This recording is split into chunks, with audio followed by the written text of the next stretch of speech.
ప్రభువు పేరట మీ అందరికీ శుభాభివందనములు. ఈరోజు మన అనుదిన వాక్య ధ్యానమైన ఎడారిలో సెలయేర్లలోని వాక్యము. మిమ్మును దాసులని పిలువక స్నేహితులని పిలుచుచున్నాను.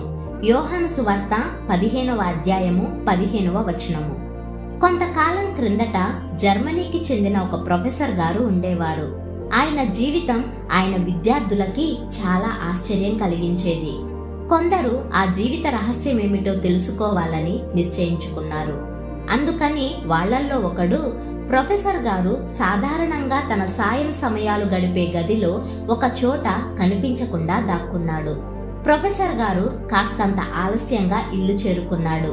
చాలా అలసిపోయినట్టున్నాడు. కానీ ఒక చోట కూర్చొని 1 గంట సేపు బైబిల్ చదువుకుంటూ గడిపాడు. తరువాత తన తలను వంచి కొంతసేపు రహస్య ప్రార్థన చేసుకున్నాడు. బైబిల్ని మూసేసి ఎవరితోనో మాట్లాడుతున్నట్లు ఇలా అన్నాడు: ప్రభువైన యేసు, ఇప్పుడు మళ్ళీ మన ఇద్దరి మధ్య అంతా చక్కబడిపోయింది కదా, ఇంకేం గొడవలు లేవు కదా. యేసు హృదయాన్నెరగడం జీవితంలో సాధించదగ్గ అత్యుత్కృష్టమైన విజయం. ప్రతి క్రైస్తవుడు ఎంత కష్టమైనప్పటికీ తనకి క్రీస్తుకు మధ్య వివాదాలేం లేకుండా చూసుకోవాలి. క్రీస్తు అనే నిజం రహస్య ప్రార్థనల వల్ల, ధ్యానంతో, అనుభవైక వేద్యంగా, బైబిల్ని వ్యక్తిగతంగా చదవడం వల్ల మాత్రమే తెలుస్తుంది.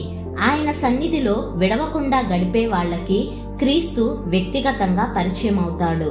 మాట్లాడు, వింటాడు, ఆత్మ కలుస్తుంది, ఆత్మలో చేరుతాడు నీకాయన ఊపిరి కంటే చేరువగా.